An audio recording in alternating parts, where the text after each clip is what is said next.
Faly miarabantsika rehetra izay mandray an'izao fampianaran'izao indray zahay ary ny fiadanan'i Jesosy Kristy eny eo amin'ny tokantrano izay mandray an'izao fampianaran'izao. Miarabantsika rehetra tratran'ity taona 2024 ity ary Jesosy Kristy eny hitondra fanambinana sy ny fahasoavany rehetra ho ao amin'ny tokantranonao indray amin'ity taona vaovao ity. Ny pasteur Mahery Razafindralambo no mitondra ny fahasoavana ho anao androany.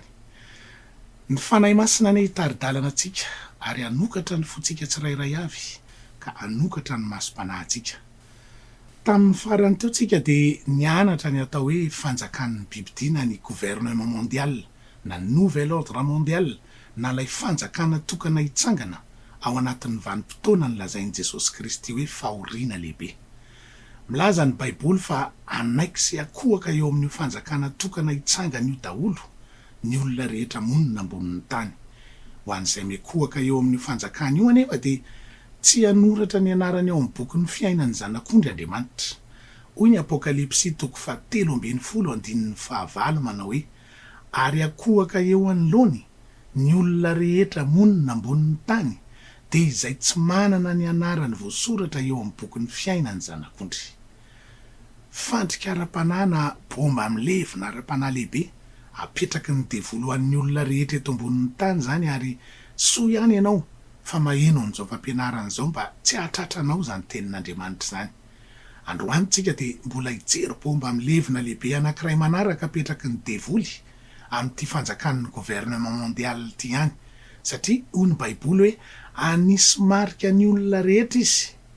Rehefa tafatsanga ny gouvernement mondial io dia anaiky azy ny olona rehetra araka ny voalaza teo ary anao lamina sy lalàna vaovao tsy maintsy arahan'ny olona rehetra izy mba handray ny mariky ny Bibidi ny olona. Inona ilay mariky ny Bibidi? Ndao aloha azavaina amintsika vetivety ny atao hoe 2G, 3G, 4G ary 5G. Io puce kely ampiasaintsika amin'ny finday antsika io dia misy système atao hoe génération miaraka aminy ahafahanao mampiasa Facebook na tambajotra serasera hafa zany. Miamatanjaka sy tena miamahery vaika io génération ampiasaina ao anatin'ny telefônina io. Efa mandalo tany amin'ny 2G tany tsika, 3G ary efa 4e génération tsika amin'izao fotoana izao. Efa nampekarin'ny opérateur fampiasa tsika daholo ho 4e génération ny finday rehetra na ny puce rehetra ampiasaina amin'izao fotoana anaovana an'ity fampianarana ity izao. Efa manangasanga ao mantsy ny 5e génération. Efa hitantsika amin'ny publicité eny an-dalana eny izy 5G. Efa matanjaka be sy tena mahavita zavatra be tsy hita pesipesenina ity 5G ity satria tena arivo avo eny amin'ny 4e génération nampiasaintsika amin'izao fotoana izao mitanjany. Efa ho ampiasaina toato zany ary ho hitantsika eo fa ampiasan'izany daholo indray ny opérateur rehetra rehefa avy eo. Inona ny tiana lazaina? Misy puce électronique efa vonona any amin'izao fotoana anaovana an'ity fampianarana ity izao izay tena kely dia kely, mihoatra kely noho ny voambary ny habeany. Misy karazany aza efa tena madinika toy ny voapasika ny habeany, zany hoe tsotsotra kokoa ny anatsofoana azy amin'ny olona. Tsy mbola hoe ho avy zany ry havana fa efa misy ary raha manana tombontsoa afaka mijery ao anatin'ny tranokala Google ianao dia jereo ny atao hoe puce RFID 5G fa efa hitanao ao izy. Matanjaka be izy ary 5e génération isika io puce io. Azo hitehirizana sy fanakalozana information goavana be zany araka ny efa nazavaintsika teo. Afaka ho voatahiry ao avokoa ny mombamomba ny olona rehetra izay ao amin'ny kara-panondrony na ny any amin'ny bankiny na izay rehetra mila carte de crédit na mila puce zany. Ao anatin'izany ny passeport na ny hetra na ny patente sy ny tokony ho aloha rehetra ara-panjakana sy ny sisa. Rehefa mombamomba ny olona rehetra amin'ny maha-olom-pirenena azy dia azo tehirizina ao anatin'ity puce RFID 5G ity daholo. Ary manana fitehirizana données ngeza be koa zany puce zany, azo tehirizan'ny olona izay fichier rehetra tiany tehirizina. Tsy zany ihany fa raha metsena any amin'ny grande surface ohatra le olona izay mitondra azy dia tsy mila milahatra be eo amin'ny kesy andoavam-bola hoe amoaka tsirairay ny entana novidiany eo izy, fa mandalo ny kesy fandoavam-bola fotsiny izy dia ivoaka eo amin'ny kesy ny totalin'ny zavatra rehetra ny vidiny ao anatin'ny fitoeran'entana izay entiny na firy ny isany.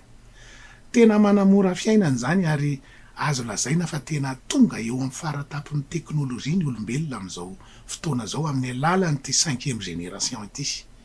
Anana kody isaky ny olona io puce RFID io ahafahany miditra amin'ny sehatra rehetra zay ilainy, maka vola any amin'ny banky, mandoa écolage-ny ankizy satria ny écolage-ny ankizy koa amin'izao efa alohany amin'ny banky ny akamarony fa tsy any am-pianarana intsony.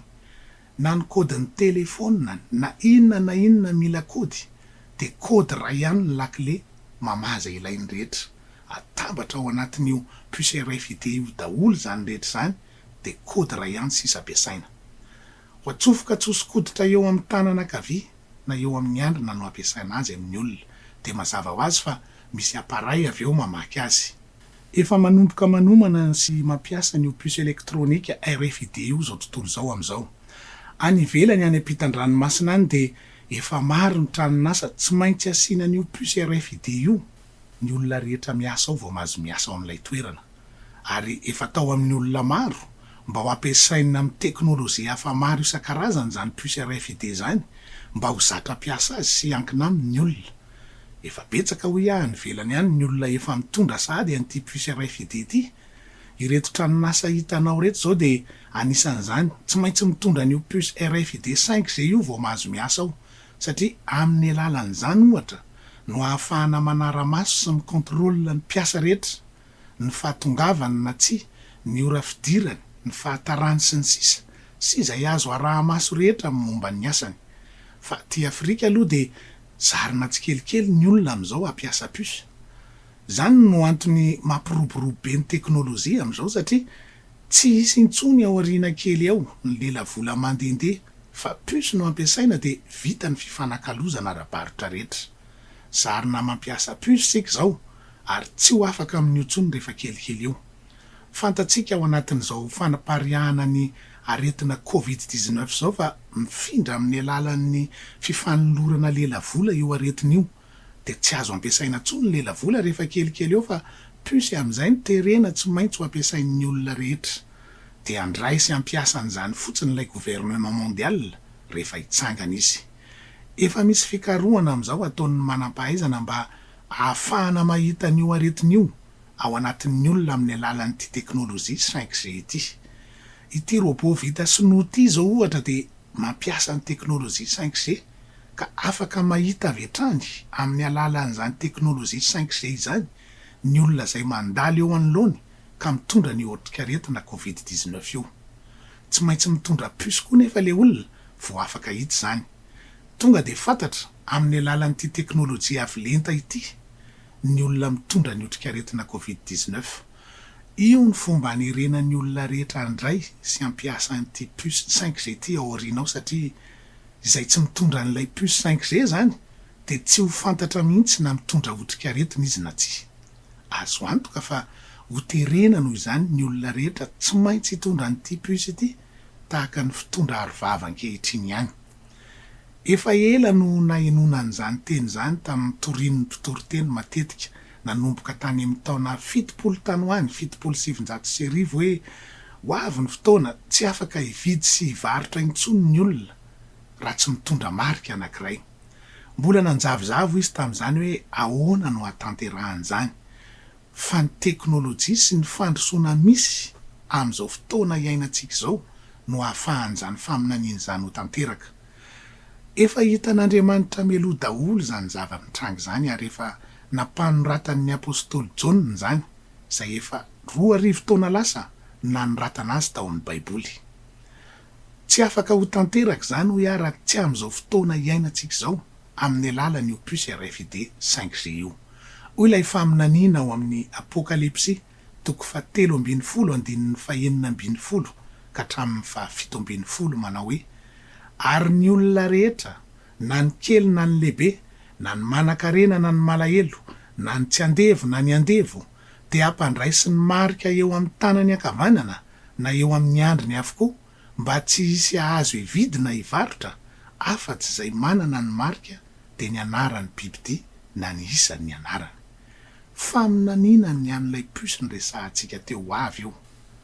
Ny ampizarana antsika ampiasa puce no antony isian'ny Airtel Money reny, Orange Money sy ny M-vola satria tsy mila mampiasa lela vola ianao fa plus no ampiasaina de mifindra ny vola avy any amin'ny compte-nao makany amin'ny compte andefasana.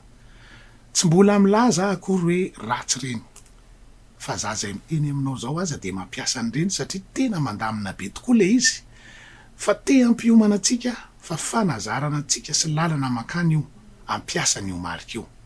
Ary raha mahatsikaritsika de miena be am'izao ny vidin'ny finday sy ny vidina puce zay lafo be tany aloha, ary ny sarangan'olona rehetra de afaka manana finday daholo. Na neverintsika ho sarangan'olona sahirana indrindra aza satria nahoana? Satria tiana zarina ampiasa puce daholo ny olona rehetra. Amin'ny alalan'ny tranokala, ny Facebook, ny compte afindrany amin'ny alalan'io puce io no anatanterahana ny fikontrôlena ny olona rehetra, ara-ekonomika sy ara-tsosialy mihitsy aza. Satria fantatrao moa fa ianao mampiasa ny Facebook io ane, ny tantaran'ny zavatra rehetra ataonao ao, milazalaza ny mombanao, ny asanao, ny fianarana ataonao hatramin'ny diplomanao sy ny rom-pihavananao rehetra neka voatahiry ao amin'ny Facebook daholo. Ireny tambajotra serasera ireny mantsy ny fanangonana ny loharan'ny information an'ny olona rehetra eto ambonin'ny tany, satria ny ankabeazan'ny olona de mampiasa an'io. Ny mpamorona ny Facebook Mark Zuckerberg ohatra tamin'ny interview natao taminy de laza fa ny tanjon'ny Facebook de mba ho connecté amin'io tambazotra ray io daholo ny olombelona rehetra eto ambonin'ny tany. Nasehony tamin'ny alalan'ny kisarisary zay ao ambadiky ny blouson nanaovany zany tamin'io fotoanan'ny interview natao tamin'io. Izany akory ho tsy milaza hoe aza mampiasa an'ireny, fa za koa aza tena mampiasa an'ireny mba hitoriako ny filazantsara. Fa te hiteny aminao androany hoe tandremo ny information sy ny zavatra rehetra alefanao ao, fa base de données d'information ngeza be io, fitehirizana mombamomba ny olona ray ngeza be, ireo tranokala réseaux sociaux misy ireo, ary andray sy ampiasa an'izany fotsiny ho base de données an'ny lehibe lay gouvernement mondial rehefa tena hitsangana izy rehefa avy eo. Inona ary ny tian'io faminaniana io lazaina? Milaza ny fampiasana an'ilay puce no lazaintsika teo io faminaniana io. Tsy hisy lela vola ifanakalozana amin'izany fa io puce io zay atao hoe marky ny bibidy io no ampiasaina. Rehefa hitsangana io fanjakan'ny gouvernement mondial io de anerin'ny olona rehetra ampiasa an'io puce io izy. Tsy ho afaka hividina hivarotra intsony ireo olona zay tsy manana na tsy mety mitondra an'izany puce na marika izany. Io no ataon'ny baiboly hoe marky ny bibidy. Ho avy ary ny fotoana ho terena ampiasa na voatery tsy maintsy ampiasa an'izany marika zany ny olona rehetra aoriana kely eo, ary tsy afaka hividy sy hivarotra intsony ireo olona tsy mety mandray na tsy mety mitondra an'ity puce ity. Tsy afaka andohetra mazava ho azy fa ho enjehana satria tsy mahaloa n'inona, tsy afaka ampianatra ny zanany satria ny ekolazy koa tsy maintsy aloha amin'ny alalan'ny puce any amin'ny banky hotsika teo aloha. Tsy afaka mitondra fiara satria efa ao anatin'izany daholo isika ny fiainana rehetra andavanandro, na ny fiantohana ny assurance sy ny visite teknika sy ny sisa. Voatery handray an'io puce io ny olona raha mbola te hiaina tsara eto amin'ity zao tontolo zao ty amin'izany. Ity anefa ny tenin'Andriamanitra ho an'ny olona rehetra zay manaiky asiana an'izany marika izany. Apokalipsy 4:7-10. Ary nisy raiky io de anjely fahatelo nanaraka ireny ka nanao tamin'ny feo mahery hoe raha misy miakohaka eo anoloan'ny bibidy sy ny sariny ka mandray ny marika eo amin'ny andriny na eo amin'ny tanany, de izy koa no hisotro ny divay ny fahatezeran'Andriamanitra izay nahidina tao anatin'ny kapoky ny fahatezerany tsy miaroaro zavatra, sady ampijaliana amin'ny afo sy solofara eo anatrehan'ny anjely masina sy eo anatrehan'ny zanak'ondry izy. Ary ny setroko ny fijaliany de miakatra mandrakizay ary tsy manam-pitsaharana na andro na alina izay miakohaka eo anoloan'ny bibidy sy ny sariny na izay mandray ny mariky ny anarany. Mazava be zany teny zany fa ho very any amin'ny elo fary afo sy solofara mandrakizay ireo olona rehetra zay manaiky asiana ny ho marika ho avy io. Mba azonao an-tsaina be ry havany zany hoe i système mangeza be tokana maneran-tany zany hitsangana ka hifesy contrôle ny toekaren'ny olona tsirairay, ny sosialin'ny olona tsirairay, ny fidiram-bolany, ny resaka ataon'ny rehetra amin'ny tambajotra serasera sy ny sisa.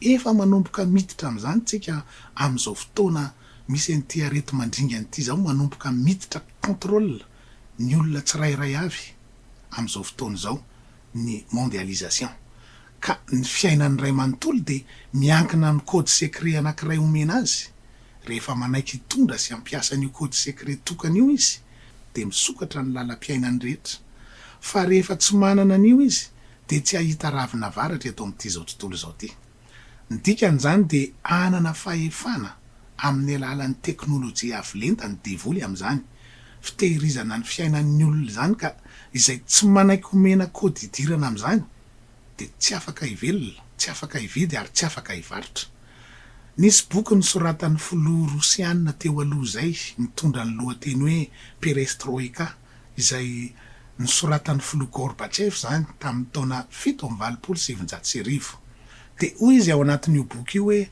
ny antony mahatonga ny ady eto amin'ity zao tontolo zao ty ka mahatonga azy tsy mety milamina mihitsy de tsy misy afa-tsy reto anankitelo reto voalohany de ny tsy fitoviana amin'ny firehana ara-politika ny faharoa de ny tsy fitoviana ara-pivavahana ary ny fahatelo de ny tsy fitoviana ara-ekonomika laza izy ao amin'ny boky io fa noho ireo antony tsy fitoviana telo reo de ny vahaolana afaka hitondra fahandriam-pahalemana sy filaminana eto ambonin'ny tany de tsy misy afa-tsy ny fananganana ny reto zavatra telo reto zay mamaha an'ireo tsy fitoviana telo reo voalohany fananganana fanjakana tokana de hivany ara-politika faharoa fananganana fivavahana tokana arahan'ny rehetra de mivany fifandonana ara-pivavahana ary ny fahatelo de ny fananganana ekonomi tokana zany hoe fifanakalozana ara-barotra tokana de ho foana koa ny fifandonana ara-toekarena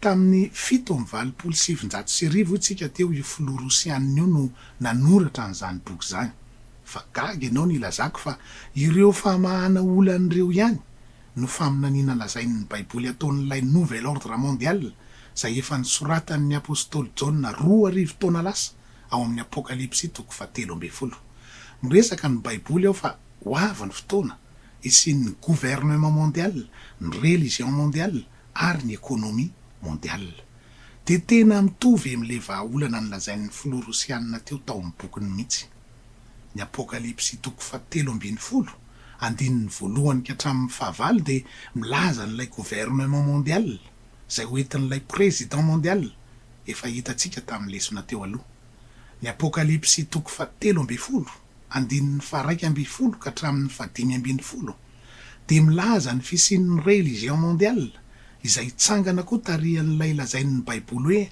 mpaminany sandoka lehibe anambatra ny finoana rehetra misy izy de hiaraka hivavaka daholo ny samy hafa finoana rehetra tsy sitrapon'Andriamanitra zany satria mazava ho azy fa tsy araka ny baiboly tsony ny fivavahana iseho fa islamina vaovao ataon'ny olombelona zay tsy maintsy arahany rehetra tsy mifanaraka amin'ny tenin'Andriamanitra ao amin'ny baiboly intsony ary ny apokalipsy 3:13 andininy 5:10 ka hatramin'ny 9:20 de milaza ny rafitra ekonomika mondial zay milaza n'ilay puce ny resahantsika teo hoe fifanakalozana ara-barotra tokana ndao jerentsika ary lay tenin'Andriamanitra milaza ny fomba ifehezan'ity gouvernement mondial ity ny olona rehetra eto ambonin'ny tany am'izany hoy ilay teny ao amin'ny apokalipsy 3:13 andininy 5:10 hoe ary navela nisy aina ny sarin'ny bibidi izy mba hateny ny sarin'ny bibidi ary hampamony zay rehetra tsy mety miakohaka eo anoloany ny sarin'ny bibidi izy inona ny tiana lazaina am'le hoe hiakohaka eo amin'ny sarin'ny bibidi satria mila fantatsika zany ry havana satria ny tenin'Andriamanitra ny vakitsika tany aloha milaza teo hoe hiara-ny fahatezeran'Andriamanitra ireo zay mikohaka eo amin'ny sarin'ny bibidi ary ny setroka ny fijaliany de miakatra mandrakizay ary tsy manam-pitsaharana na andro na alina ny tiana lazaina am'le hoe ho avela nisy aina ny sarin'ny bibidi aloha de tsy fantatra mazava hoe sary mihetsika ve zany iseho amin'ny écran ve izy ny tiana lazaina satria fotoana fipariahany karazana écran zao am'izao fotoana zao hatramin'ny écran kely finday anao ka hatramin'ny écran publicitaire lehibe eny an-dalana hitantsika rehetra eny feno écran ty zao tontolo zao ty raha manana tombontsoa makany velany ianao de ahita écran amin'ny toerana maro amin'ny gratte-ciel ny building amin'izao fandrosoany ny teknôlôjia zao. Tsy fantatro hoe zany ve ny tiana lazaina amin'io sa hologramme mihitsy no iseho. No hoe hologramme dia sary tsy tena izy fa mivongana avoaka amin'ny alalan'ny finday avolenta na fitaovana manokana avolenta. Ho hitantsika ho ihany zany fa ny zavatra fantatra aloha dia azo tanterahana amin'ny teknôlôjia amin'izao fotoana izao zany tenin'Andriamanitra zany. Inona indray ny dikan'le hoe iankohaka eo amin'ny sarin'ny bibidia. Asa miresaka ohatrany tamin'ny andron'ny Alemaina izay nataony Hitlera ve zany. Tamin'ny andron'ny Hitlera mantsy rehefa mandalo izy dia mitsangana sady miorakoraka mandritra ny ora maro ny vahoaka rehetra manatrika sady maniditra ny tanany no manondro azy miorakoraka hoe Hitler, Hitler. Asa mety ohatran'izany ve angamba ny endrika fiankofana amin'izany. Tsy fantatro loatra hoe ohatry ny ahoana izy amin'izany fa ho hitantsika eo. Lazain'ny Baiboly ao amin'ny Apokalipsy 7:12 andininy 2 mantsy dia hoe tahaka ny leoparda io fanjakana io. Leoparda dia efa hitantsika fa ny Alemanina voalaza tamin'izany hoe anana fanapahana na domination lehibe izy hoy ny Baiboly. Tsy fantatra hoe ahoana marina ny tranga amin'izany fotoana izany fa ny zavatra fantatra dia na inona ry havana fisehoana fiankofana amin'izany fotoana izany dia mino afa tsy anisan'ny olona nao an'izany na izaho na ianao. Satria efa naheno an'izao fampianarana izao tsika ary fandrika ara-panahy lehibe na bomba milevina hoe tany aloha anankiray lehibe apetraka satana mihitsy zany ary zany mihitsy no anton'izao fampianarana izao. Tsy maintsy hitsangana ny gouvernement mondial ary izao areto mandringana coronavirus mandalo eto amin'izao tontolo izao amin'ny fotoana anaovana nyity fampianarana ity izao dia fanombohana fotsiny ihany fa mbola tena hiamafy ny krizy andalo satria ataony ny devolo mihitsy izay akahoan'ity izao tontolo izao ity. Mbola hiresaka tsika aoriana ao ny ady lehibe fahatelo izay tena zava-doza satria tena fandringanana lehibe. Rehefa tonga ao amin'ny kao mantsy ity izao tontolo izao ity dia anaiky fotsiny izy avy eo ny fitsanganana io gouvernement mondial io satria tsy hanatsafidy intsony ny olona fa tena ao anatin'ny fahadisom-panantenana tanteraka izy dia anaiky fotsiny izay fitantanana sy fandaminana mandeha eo izy. Amin'izao tsika miteny izao mantsy mety mbola tsy anaiky ny firenena rehetra hoe anangana n'izany gouvernement mondial zany na hoe anaiky ny fisiany zany gouvernement mondial zany satria manana ny fiandrianam-pirenena izy dia tsy maintsy saro-piaro ny fiandrianam-pireneny. Fa rehefa ao anatin'ny kao izy dia anaiky fotsiny an'izay fitantanana rehetra mandeha eo. Mandeha makany tsika io izao ry havana. Ny ataonay atao anatin'izao fampianarana izao dia ny ampafantatra anao izay rehetra lazainy ny Baiboly ny amin'ny zavatra tranga tsy maintsy ho avy izay tsy maintsy andalovantsika. Tsy mpaminany ary tsy manana faminaninana kely aza fa ny faminaniana izay lazainy ny Baiboly no ambaranay aminao. Ary ny ataonay dia ny hanome anao ny tokony ho ataonao sy ny tsy tokony ho ataonao mba hidiranao ny fanjakan'Andriamanitra. Fa tsy maintsy andalo fahoriana aloha tsika alohan'ny hidirana ny fanjakan'Andriamanitra tahaka ny apôstôly ihany. Azavaina aminao amin'ny soratra masina manaraka rehetra aorianao fa tena andalo an'izany fahoriana lehibe zany tsika. Ary any amin'ny farany adiny miara Makedona vao tena hiakatra ny fiangonana hitsenan'ny tompo eny amin'ny habakabaka. Hoy ny apôstôly Paoly nananatra ny mpianatra tamin'izany ao amin'ny asan'ny apôstôly 4:12 andininy 2:20 hoe nampahery ny fanahin'ny mpianatra ka nananatra azy aharitra amin'ny finoana sady nilaza fa tsy maintsy amin'ny fahoriana lehibe no hidirantsika amin'ny fanjakan'Andriamanitra. Mitovy amin'izany ihany ny azo ny tena kristianina amin'izao andro farany izao. Tsy maintsy ho avy zany fa mampianatra anao zay raha teo voavonjo mandraka izay ny fanahinao aza mekohaka amin'ny fanjakana hitsangana io ianao. Fa raha mekohaka amin'io tsika dia mekohaka amin'ny devoly ary ho very mandrakizay tsy ho tafiditra amin'ny fanjakan'Andriamanitra.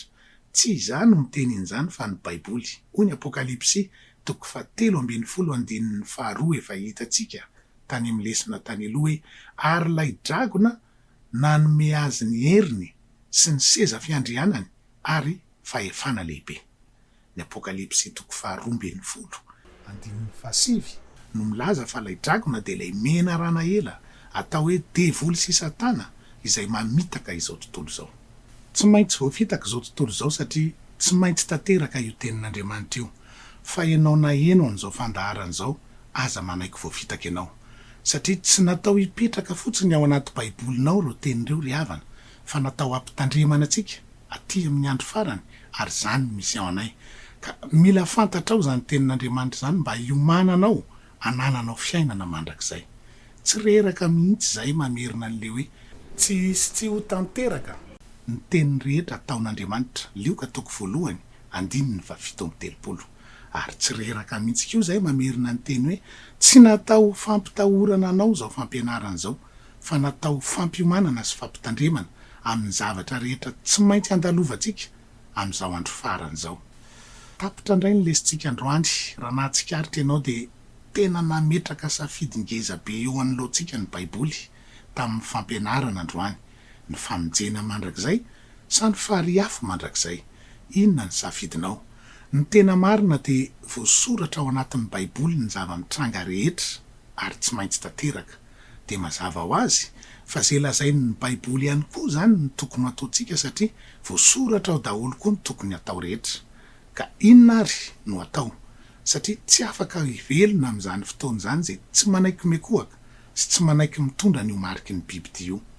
Samy te hametraka ny marika ny amin'ny olona daholo amin'izao andro faran'izao ny tontolo ny fanahy na ny tontolo ny fanahin'i Jesosy Kristy na ny tontolo ny fanahin'i Satana satria efa hitantsika teo fa Satana no ambadika io fanjakana hitsangana io ny mariky ny biby ity zany de efa hitantsika teo fa ity puce RFID ity fa mbola olona vitsivitsy any ivelany ihany aloha zao ny mbola mitondra azy fa ho avy ny fotoana anirena ampidirana azy amboletra amin'ny olona rehetra ary milaza ny baiboly fa isy vai ratsy mampahory koa amin'izay olona mandray an'io mariky ny biby ity io.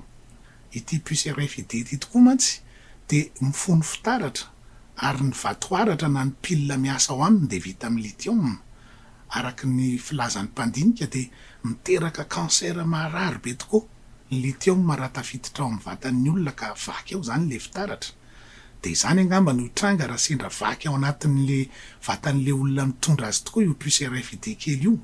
Hoy ny Apokalipsy 4:9-2 milaza an'izany hoe ary ny voalohany nandeha de napidina ny tao andoviany tamin'ny tany de nisy vai ratsy sady mampahory tamin'ny olona izay manana ny mariky ny biby ity sy mekohaka teo anatrehan'ny sariny. Zay aloha ny amin'ny mariky ny biby ity fa ny amin'ny mariky Jesosy Kristy kosa de efa niandry antsika hatramin'ny andro Pentekosta amin'ny latsahany de ny fanahy masina zany ka mila manana antoka 100 tsika ry havana fa manana ny fanahy masina ao anatintsika ialatsika amin'izany loza rehetra zany sy ho marika halalana amin'ny mahany Jesosy Kristy atsika. Hoy ny Romanina 5:7 hoe fa raha misy kosa tsy manana ny fanahiny Kristy de tsy azy izy. Efa hitantsika tany aloha fa ho avy Jesosy Kristy haka ny azy ka ny fiaviany de toy ny mpangalatra fa Jesosy Kristy tsy mpangalatra ka haka ny tsy azy. Ny Timoty 2:7-7 de manao hoe ny tompo mahalala ny azy. Tsy mety ho Jesosy raha tsy mivavaka mandrakariva tsy reraka ka mila feno ny fanahy masina amin'ny fotoana rehetra tsika fa raha tsy zany de tsy havita andalo an'izany fahoriana lehibe zany satria andro sarotra tena mila fiaretana ao antsika zany. Misy pirofo mazava ny fandraisana an'io fanahy masina io fa mbola ho hitantsika amin'ny lesina ao aoriana koa zany.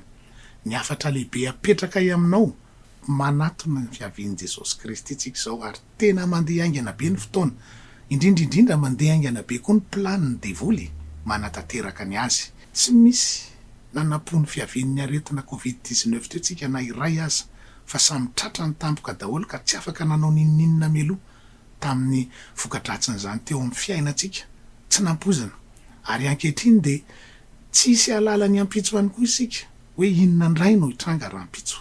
Ny zavatra azo antoka lazainy ny baiboly de manana planina io gouvernement mondial hitsangana io ahatonga nyty zao tontolo zao ty ho kao tanteraka ho isika teo ka tsy anana safidy tsony fa tsy maintsy anaiky mora ny fitsanganana ka anaiky andray an'izany mariky zany ny maro satria tsy nisy nampiomana ary tsy ana-tsafidy intsony ka ny afatra ho anao iavy de izao ny fotoana ry havana anaovana lahara-pahamehana ny ho avy ny fanahy aza mipetraka amin'ny toerana manala sala tsy azo antoka tsy ara-baiboly fa efa voasoratra milo daholo ny zavatra rehetra.